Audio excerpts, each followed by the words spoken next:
पिछले वीडियो में हम लोग पोषण के प्रकार पढ़े थे। तो पोषण के दो प्रकार होते थे, स्वपोषण और परपोषण। फिर स्वपोषण क्या होता है इसके बारे में हम लोग जाने हैं, और परपोषण क्या होता है इसके बारे में जाना था हमने। तो इस वीडियो में हम लोग जानेंगे कि परपोषण के कितने प्रकार होते हैं और उन सब के बारे में हम लोग जानेंगे, क्योंकि ठीक इसके पहले वाले वीडियो में हम लोग स्वपोषण जान गए थे और स्वपोषण किसको कहते हैं और स्वपोषण कौन करते हैं। तो स्वपोषण कौन करते हैं, तो पौधे करते हैं और उन्हीं के क्रिया कहलाता है प्रकाश संश्लेषण। तो ये दोनों बात हम लोग जान चुके हैं। तो अब हम लोग जो चलेंगे परपोषण के प्रकार, और क्योंकि परपोषण हमने जस्ट इसके अगले वीडियो में पढ़ा था, तो अब हम लोग चलेंगे कि परपोषण क्या है, इसके प्रकार क्या हैं। तो आपको पता है कि परपोषण के 3 प्रकार होते हैं। मुख्य रूप से बोला जाए तो 3 प्रकार होते हैं, है ना। फर्स्ट होता है मृतजीवी पोषण, दूसरा होता है परजीवी पोषण और तीसरा होता है प्राणी संपोषण। तो एक एक करके हम लोग जानेंगे तीनों के बारे में। तो मृतजीवी पोषण, सेप्रोफाइटिक न्यूट्रिशन, ये क्या है मृतजीवी पोषण। तो इस प्रकार के पोषण में जीव मृत जंतुओं और पौधों के शरीर में अपना भोजन अपने शरीर की सतह से घुलित कार्बनिक पदार्थों के रूप में अवशोषित करते हैं।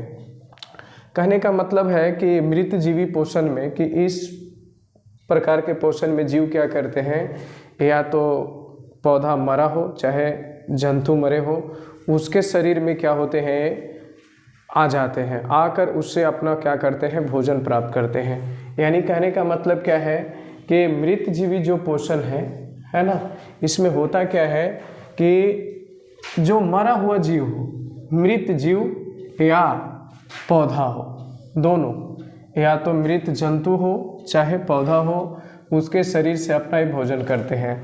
तो मतलब मरे हुए जीव में ही आ पाते हैं जीव, और आने के बाद क्या करते हैं, ये भोजन प्राप्त करते हैं। तो भोजन कैसे, तो शरीर की सतह से, यानी कि उसमें वो आ जाके और उनके सतह से उसमें भोजन को क्या करते हैं, चूसते हैं, यानी कि अपने में क्या करते हैं, अवशोषित करते हैं। घुलित कार्बनिक पदार्थों को, किसको अवशोषित करते हैं, तो घुलित पदार्थों को क्या करते हैं, अवशोषित करते हैं। जैसे आप एग्जाम्पल में ले लीजिए, मान ली कि कोई जानवर मर जाता है तो लोग उसको क्या करते हैं, बाहर फेंक देते हैं। तो दूर का मतलब जो आवासीय क्षेत्र है उससे दूर फेंक देते हैं। और फेंकने पे क्या होता है कि कुछ दिन बाद देखिएगा वहाँ पे कि धीरे धीरे बहुत सारे बैक्टीरिया, जीवाणु, कवक के सारे चीज़ लग गए और उसको धीरे धीरे क्या करते हैं, सड़ा देते हैं, सड़ा गला कर उसको मिट्टी में मिला देते हैं।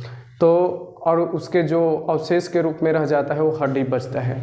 ये हम लोग आए दिनों देखते ही रहते हैं। तो सिंपल सी बात है कि मृतजीवी पोषण क्या है कि इसमें मरे हुए जीव हो चाहे पौधा हो, उसमें जीव आकर अपना भोजन प्राप्त करते हैं, है ना, उसी को बोला जाता है मृतजीवी पोषण। तो ये कौन कौन होंगे, तो कवक हो जाएगा, बैक्टीरिया होगा, प्रोटोजोआ होगा। ये सब क्या होते हैं कि मरे हुए जीव में आ जाते हैं और वो अपना भोजन प्राप्त करते हैं। अब हम लोग दूसरा चलेंगे, परजीवी पोषण। ये हो गया आपका परजीवी पोषण, पैरासिटिक न्यूट्रिशन।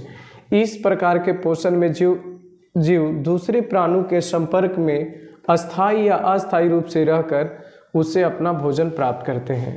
तो कहने का मतलब है कि परजीवी में जो है, एक प्राणी दूसरे प्राणी के पास जाता है, अस्थायी या अस्थायी, यानी कि अस्थायी बोले तो हमेशा के लिए रहता है उसके पास, अस्थायी बोले तो हमेशा के लिए नहीं रहता है। तो ये जीव एक दूसरे के पास अस्थायी रूप में भी रहते हैं, अस्थायी रूप में रहते हैं, और दोनों रहकर उससे अपना क्या करते हैं, भोजन प्राप्त करते हैं। तो उसको बोला जाता है परजीवी पोषण। तो जैसे एग्जाम्पल हम लोग ले लेते हैं 2 जीव को। जैसे आप कौवा और भैंस के तो देखे ही होंगे। तो कौवा क्या करते हैं कि भैंस के सिर पे आके बैठ जाती है, सिर या शरीर बोलिए, उस पे बैठ जाते हैं और बैठ के क्या करते हैं कि उसका भैंस का जो जू रहता है उसको खाते हैं, और खा के क्या करते हैं, अपना भोजन प्राप्त करते हैं। और भैंस को भी लाभदायक होता है कि भैंस को जू से छुटकारा मिल जाता है और कौवा को क्या मिलता है, भोजन मिल जाता है। तो यहाँ पे परजीवी पोषण में एक जीव जो दूसरे जीव में आते हैं ना, तो दोनों को ही फायदा होता है, घटी किसी को नहीं होता है। घटी बोले तो हानिकारक, यानी दोनों को ही लाभ होता है। इसी प्रकार तो कौवा क्या होता है, अस्थाई रहता है ना। वो अस्थाई नहीं रहता कि हमेशा भैंस पे ही बैठा रहता है, वो अस्थाई रहता है, अस्थाई रहता है और उस पर अपना भोजन करता है। जब भोजन कर लेता है तो उड़ जाता है। उसी प्रकार इसका एग्जाम्पल ले लेते हैं, जैसे अमरबेल। तो अमरबेल क्या होता है कि ये पौधा में लिपटते जाएगा। आपने देखा होगा कि एक पीला टाइप के जो होता है पूरा एकदम धागे जैसा, और पूरे पौधे को छेक लेता है, मतलब उसको चारों तरफ से उसको घेर लेता है। और घेर के क्या करता है अमरबेल कि अपना भोजन प्राप्त करता है। तो ये अमरबेल जो है ये क्या होता है, अस्थायी रूप में रहता है। उसी प्रकार हो गया हम लोग का गोलकृमि, हुकवर्म, टेपवर्म, मलेरिया परजीवी, एंट अमीबा हिस्टोलिटिका। तो ये सब जो है ना एक दूसरे जीव में रहते हैं, अस्थाई और अस्थाई रूप में। जैसे एंट अमीबा हिस्टोलिटिका हो गया, ये हमारे आंत में पाया जाता है, छोटी आंत में। ये हम लोग को भोजन को पचाने में सहायता करता है। तो ये हो गया हम लोग को क्या, अस्थाई में आ जाएगा। एंट अमीबा हिस्टोलिटिका क्या आएगा, अस्थाई में आएगा।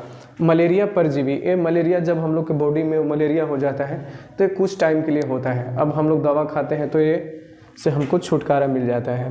यानी कहने का मतलब है कि एक जीव दूसरे जीव में अस्थाई या अस्थाई रूप में रहकर भोजन प्राप्त करे तो उसको बोलते हैं परजीवी पोषण। अब आ जाइए प्राणी संपोषण, होलोजोइक न्यूट्रिशन। होलोजोइक क्या है, तो देखिए वैसा पोषण जिसमें प्राणी अपना भोजन ठोस या तरल के रूप में जंतुओं के भोजन ग्रहण करने की विधि द्वारा ग्रहण करते हैं। यानी कहने का मतलब है कि प्राणी संपोषी में जीव जो है भोजन ठोस या तरल रूप में करते हैं। और कैसे करते हैं, तो जंतुओं को भोजन ग्रहण करने की जो विधि है, जैसे हम लोग को विधि क्या है कि सबसे पहले मुख में डालते हैं। मुख में डालते हैं तो उसको दांत क्या करता है, उस भोजन को पीसता है। जीभ क्या करता है, उसको पलटता है। ये सारे चीज़ होता है। तो अगर भोजन ठोस और तरल के रूप में अगर करें, ठोस या तरल के रूप में करें और जंतुओं को भोजन ग्रहण की विधि द्वारा करें तो उसको बोलते हैं प्राणी संपोषी। तो इसमें क्या हो जाएंगे, तो छोटे जीव भी होंगे, बड़े जीव भी होंगे। छोटे जीव बोला जाए तो जैसे हो जाएगा मेढक, अमीबा, है ना। अब बड़ा हो गया आपका मनुष्य। तो मनुष्य भोजन ठोस और तरल के रूप में करते हैं, अपना मुख द्वारा करते हैं, और भी बाकी सारी क्रिया है जो होती रहती है। तो इस प्रकार हम लोग पर पोषण के सभी प्रकार को समझ गए और एग्जाम्पल में समझ गए। तो अब अगले वीडियो में हम लोग पढ़ेंगे कि जो अमीबा है वो कैसे भोजन करता है, मनुष्य का भोजन कैसे होता है, पाचन, इस सब के बारे में जानेंगे।